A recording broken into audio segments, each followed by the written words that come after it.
انرژی خورشیدی چگونه کار می‌کند؟ انرژی خورشیدی با گرفتن انرژی از پرتوهای خورشید و تبدیل آن به الکتریسیته کار می‌کند. پرتوهای خورشید حاوی فوتون هستند. هنگامی که این فوتون‌ها به یک ماژول خورشیدی برخورد می‌کنند، الکترون‌های درون ماژول خورشیدی حرکت می‌کنند و جریان الکتریکی ایجاد می‌شود. سپس این الکتریسیته از سلول خورشیدی به یک اینورتر می‌رود. اینورتر الکتریسیته‌ای را که به صورت جریان مستقیم است می‌گیرد و آن را به جریان متناوب یا ایسی تبدیل می‌کند. هنگامی که آن سویچ به ایسی تبدیل شد، برق برای استفاده خانگی آماده است. برق از این اینورتر مستقیما به تابلوی برق اصلی ساختمان می‌رسد و می‌تواند برق سایت را تامین کند.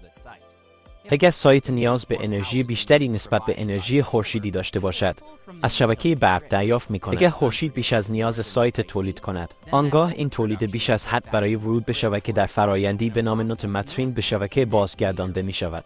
امروزه پانل‌های خورشیدی برای بیش از 20 سال تولید انرژی قابل دوام در خانه شما مناسب خواهند بود. معافیت‌های مالیاتی و همچنین مشوق‌های موجود در سطح منطقه وجود دارد که به مبرون به صرفه ترک کردن این فناوری کمک می‌کند. برق پا تحولی نوین در بازار برق ایران همین الان به برق بپیوندید.